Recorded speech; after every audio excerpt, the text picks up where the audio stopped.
We think the best way to approach global fixed income markets is with a value orientation. We do think that they are going to need to move eventually to a rate cutting cycle. And that will impact our business differently. Start early, stay invested, pick a manager that you trust and can run with.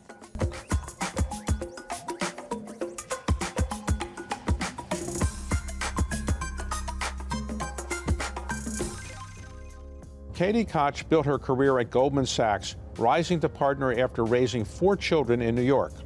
Then she got an offer she couldn't refuse. The chance to be a CEO of a company and industry that I love so much was really compelling to me. And then for the company itself, it has some pretty amazing attributes. In 2022, she made a bold move, leaving Goldman and relocating her family across the country to Los Angeles to become CEO of TCW.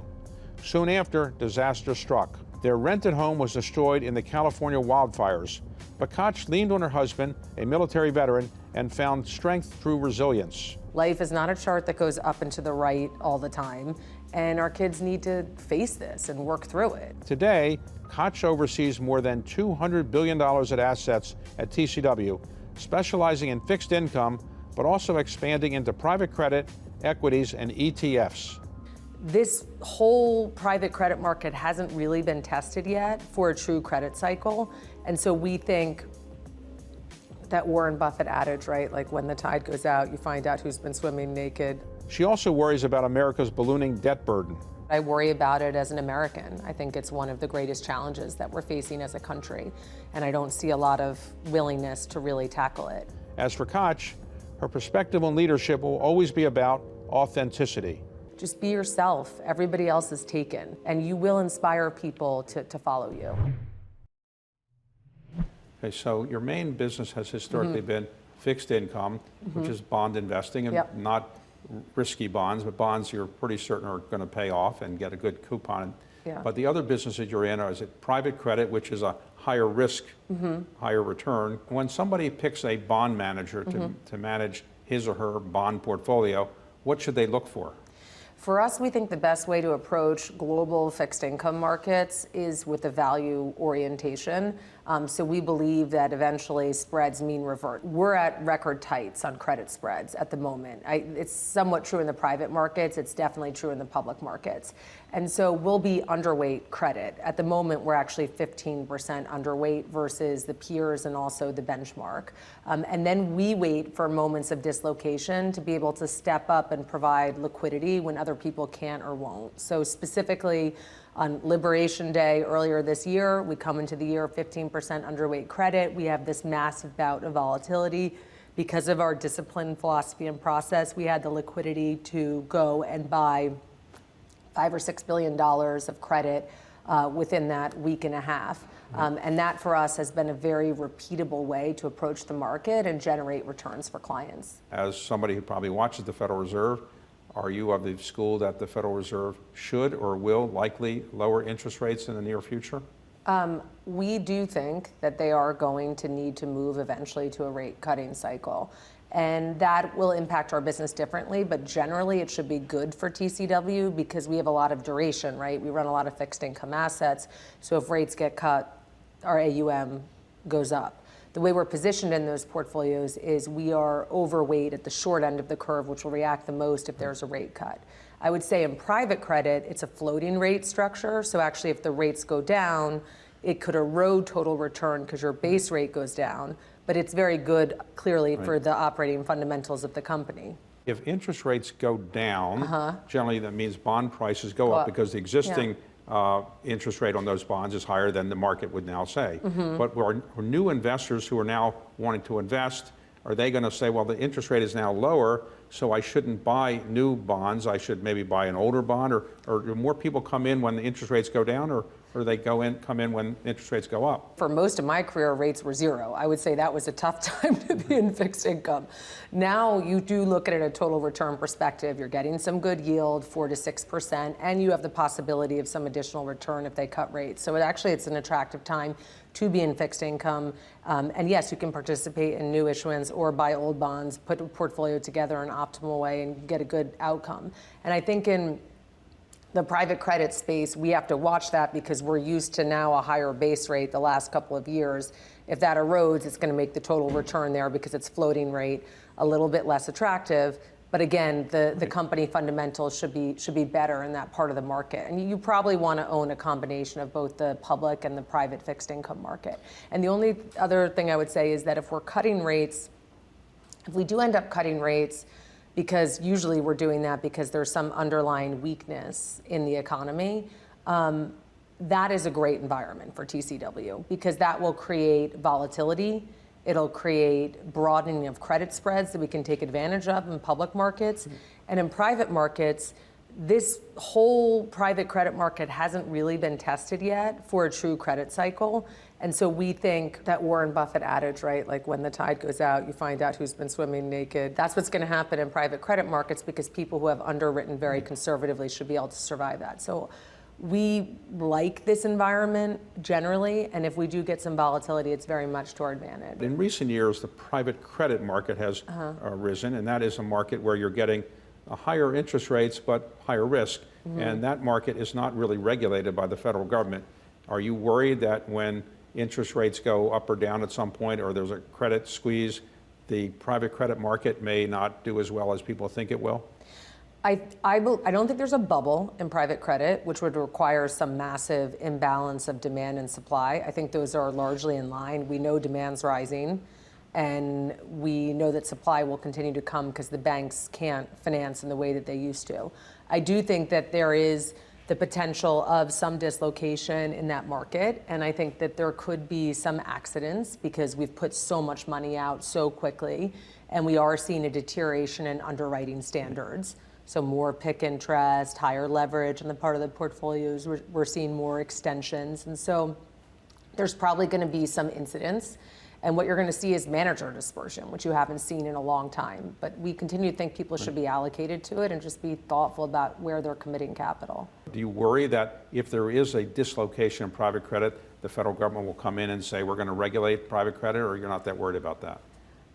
I actually think that if it becomes larger, it likely will have more regulations on it. I'm not sure that that's something I worry about. It's just something I expect to happen, and we have a long history of investing in regulated markets. Now, as we talk, President Trump has issued an executive order saying it's okay in the future, depending on regulations, to allow IRAs or 401ks to go into alternative investments, private equity or private credit. You think that's a good thing or not?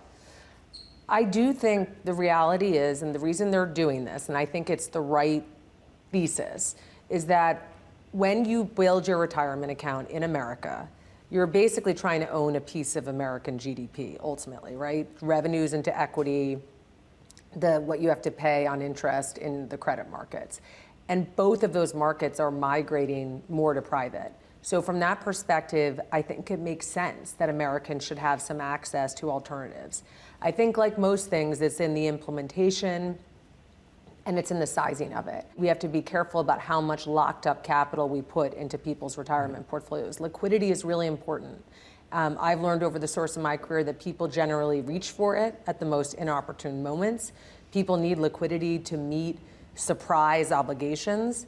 And also, by the way, you have to rebalance your portfolio, right? One of the best ways to continue to compound up is that when there's a big sell-off in equity markets, what do you want to do?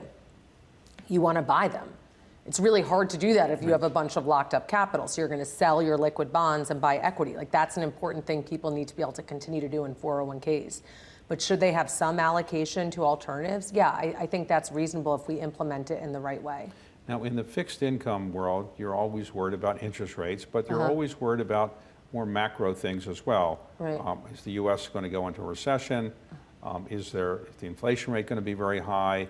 Is there too much government debt? Yeah, I mean, inflation we worry a lot about. Obviously, that erodes real purchasing power for our clients, and so we're very focused on that and the transmission mechanism to rates. And I would say on the question about debt, I worry about it as the CEO of TCW and running an investing firm, but I worry about it as an American. I think it's one of the greatest challenges that we're facing as a country, and I don't see a lot of willingness to really tackle it. And as you know, we're now spending more on interest payments than on Medicare or the military. That doesn't feel like a great place to be. bad things happen to good people. Life is not a chart that goes up and to the right all the time. And our kids need to face this and work through it.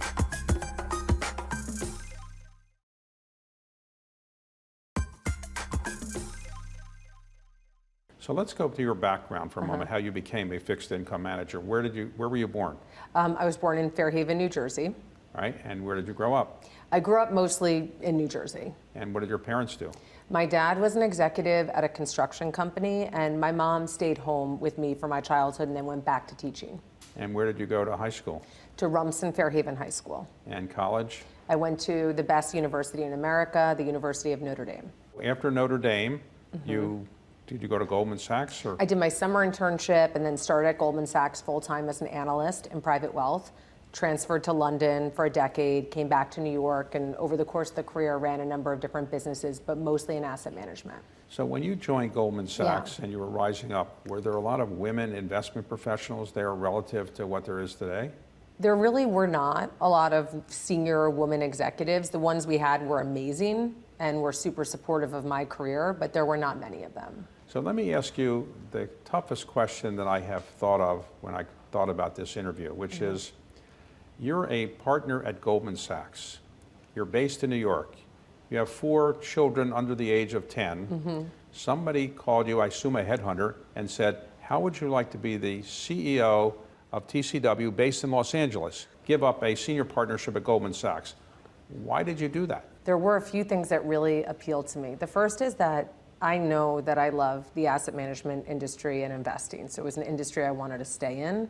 I also know that I like building teams and culture and setting strategy and doing execution. So the chance to be a CEO of a company and industry that I love so much was really compelling to me. And then for the company itself, it has some pretty amazing attributes as an asset manager. First of all, it has an incredible investment heritage and culture. Second, it's in the monoline business of asset management. It's privately held, which is, it turns out, we can talk more about it, but is a formidable advantage in the way that we deploy capital for clients. And it has a great shareholder structure. Carlyle obviously is one of them. We have Nippon Life, which is Japan's largest life insurance company, one of the top 3 largest in the world. And I knew at the time, and it's continued to be more true, that having a relationship with an insurer is incredibly important for asset manager. And then finally, we have high levels of employee ownership, which drives aligns our interests with that of clients. These are really compelling reasons to come. Okay, so you decided to take the job. You moved to Los Angeles. You rent a home. And it burns down in the LA fire. Did you get anything out of your house, or it was all? Just my husband and the kids, and he got his golf clubs. That was it. Everything else we kind of lost. A lot of people obviously lost homes, tens of thousands of people. At TCW, I was one of 5 people that lost their home or were displaced. When it first happened, I'm not proud of this, but my instinct was I wanted to run away with my kids. I wanted to protect them, because not only did they lose their home, they lost the community, and it was just such a hard thing for them to have to face. And my husband he's a veteran who's been through many wars, and he had a very different approach, which was the right one, which is, this is life. Like, bad things happen to good people. Life is not a chart that goes up and to the right all the time. And our kids need to face this and work through it. And so we did stay. And I think it built a lot of resilience for them to have to work through that situation. And also, it gave them the greatest gift I think you can give a parent to a child, which is, we didn't sort out the problem for them, so we gave them the gift of agency. As I said, a number of people at TCW also lost their homes. None of us missed a day for our clients. We had to show up for our clients, show up for our families and communities. As the CEO, you have to spend time meeting clients, meeting employees, looking at the investment performance. How do you allocate your time? You have certain percentages you want, and do you have to travel around the United States and around the world a lot to do this job? I have to travel all over the world all the time. That's part of the job. I am with the clients a lot. I think that's very important. I need to be in front of them, communicating what we're doing and learning from them about what their needs are so we can evolve to meet them. So that's where I spend a significant portion of my time. We've set a strategy, so then with my management team, I'm checking in weekly to say, are we making progress against this midterm plan that we put together? And then for the rest of the employees, I'm out communicating, this is the plan, this is the progress, here's how what you're doing is connected to that plan. So when you're managing this organization and the investment performance is not as high as you would like it to be or as good, do you suggest to the managers maybe they get another job? Or how do you actually kind of say we need a better performance if you need that? Or what happens when the managers have this great track record and they say I need to be paid more money? So on underperformance, because every investment organization goes through periods of that. For me, it comes back to what is the edge of this team proven over time, and are they sticking to the philosophy and process? Because if they do that, chances are performance will come back. You also have to think about duration of capital, right? Like, can my clients stay with me through this period of underperformance? And that's an important thing that you need to assess and be aware of as well. And so what do? If there's a period of underperformance, you diagnose why. Why are we underperforming? Are you aware of it? Are there things that we can do to moderate that? An example, if we're underperforming because we're being moved a lot around by some macro or binary risk that we don't really have an edge on calling or controlling, then we want to limit that and make sure that security selection is driving the outcome. So that's how we deal with underperformance. You have to have patience, you diagnose the issue, and you work with people to rectify it if that's what you need to do. There really are no barriers to success, and over the long arc of my career, I think it's actually been a massive advantage to be a woman.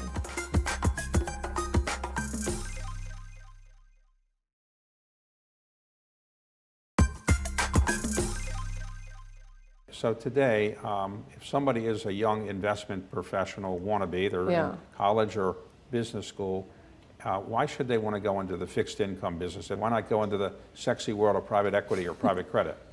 Well, we do everything at TCW. So I'm glad you asked this, because we actually just started our first analyst program. Okay. Which for me, on a personal level, was a really exciting day, because I started my career that way, right? Someone took a chance on me, and they really did take a chance on me because I wasn't obvious on paper to be hired at Goldman, and I was hired, and I went on to have this great career. So to fast forward and then be the CEO of a company and be able to provide that opportunity to other people was a really amazing moment for me. And in terms of recruiting them to TCW, I always say to young people, you don't really know what you want to do. I mean, I don't know about your journey, but I didn't know what any of this was at 18. So I say to people, you got to select the right culture, a culture that really wants to invest in you, work together, teach you new things, drive you, et cetera. You want to have a good boss, because that really makes the biggest difference. Right. That's why people are with us or not with us. You want to be able to satiate your intellectual curiosity. And if you can do those things, you pick the company, then you'll kind of figure the rest of it out. We have a great culture. We have great people. We're going to invest in you. We only want intellectually curious people. You can thrive here. You're going to learn a lot about bonds, public, private, also public equity, which we do. And then over time, you'll figure out whether this is where you want to be. So when you're recruiting people, are you looking for people that majored in a STEM subject? What are the kind of qualities that you're looking for in somebody you hire? We're looking for people with very varied backgrounds. Having observed investors over the last 2 decades, I actually think the most important thing is to be insatiably intellectually curious, to just be able to keep relentlessly asking the right questions. And that background can come from any major.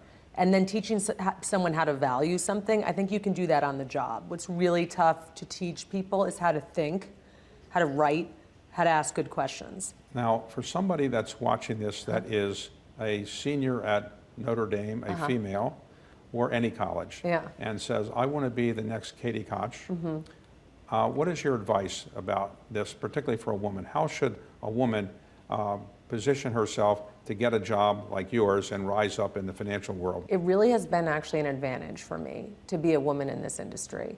And so the number one piece of advice I would give to people is, even though women may not hold the majority of leadership positions in this industry, and they don't, and I hope that will change, there really are no barriers to success.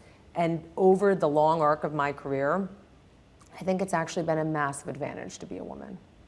And one of the reasons for that is that women have a different style and ability an approach to leadership. So I noticed early in my career that I didn't necessarily have access to manage people in the same way that men might. There was a little bit more aggression was allowed. Sometimes you could yell at people. I couldn't do that. That wouldn't have been tolerated or accepted. That was tough. And there were moments where I was frustrated by that. I saw people have access to a toolkit that I wasn't able to use, but I had to use other skills. Like I had to use my persuasion skills to get people to do something and to build consensus to move an organization forward. And it turns out that's a much more durable way to lead and to earn followership. And I think it's actually helped me become a much better leader. What is the best investment advice you've ever received from somebody? And what do you think are the most common mistakes the average investor makes when investing his or her money? Well, the best investment advice is obviously to invest in TCW products, but outside of that, I think it's super simple what you have to do to be successful in this. First, you have to start very early because we know the power of compounding is, the eighth wonder of the world. It's extraordinary. And second, you have to stay invested. And that is the simple but really hard part because psychologically it's difficult to do in very volatile environments. But if I look at the last 30 years, and I've invested since I was a teenager, so that covers my investing career, if I had missed out on the best 10 days of the equity market there, it would have cut my returns in half. So that's what you need to do. Start early, stay invested, pick a manager that you trust and can run with. If somebody said to you, I have $1 million, Yeah. I'm 45 years old, I don't really know what to do with it, what should I do? Yeah, I think that the 60-40 portfolio is actually a reasonable place to start, and then I would improve upon it. So I would find a way to implement public fixed income and equity at a very cost-effective rate. I would do some passive, some active, and then I would make some improvement on it. So if it's 60-40, let's say instead that what we're going to do is we're going to say you're going to be 30% in fixed income, 50% in equity, and then take 20% and pick some alternative assets that you believe in and where you can sacrifice that liquidity and commit to those. And right now in this environment, we do see opportunity in more distressed parts of the private market. So we would encourage people to do that. Suppose you hadn't gone to Goldman Sachs or hadn't gone to the financial service world, where would you be? I really knew from a very young age that I wanted the opportunity to lead something. I didn't know what industry it was going to be in because I didn't know enough about the world to know that, but I knew that I loved to build teams and win. But I'm very fortunate that I found this one because it is very energizing. It's a space where you can be a generalist and learn a lot. So I feel like I landed in the right industry. What do you do on the outside for just relaxation? I mean, you don't have any relaxation time when you have a big family and you've got this job, or do you play sports? Are you involved in some nonprofits? What do you do outside, if you have any time outside? I spend a lot of time with my family. That's my main priority in life, and my main source of joy is being with my husband and kids. My father, unfortunately, did not live to see my success. He died young and unexpectedly. He is my best friend, and I know he'd be very proud of what I've done, most importantly of the family I've built. My mom did live to see my success. Does she give you advice now? She gives me good life advice, and I talk to her pretty much every day. And she is the reason that I took the risk. She gave me my most important life advice I live by, which she always pushes me to say, what choice would you make or what would you do if you knew you wouldn't fail? And so I talk to her regularly just about life, but I always call her before I have a big decision to make. I want to give my dad a little bit of a billing here, which is he gave me the other great advice that I have been given in life, which is he always used to make this joke, just be yourself. Everybody else is taken. And that is true. You just be yourself, be authentic, and you will inspire people to follow you.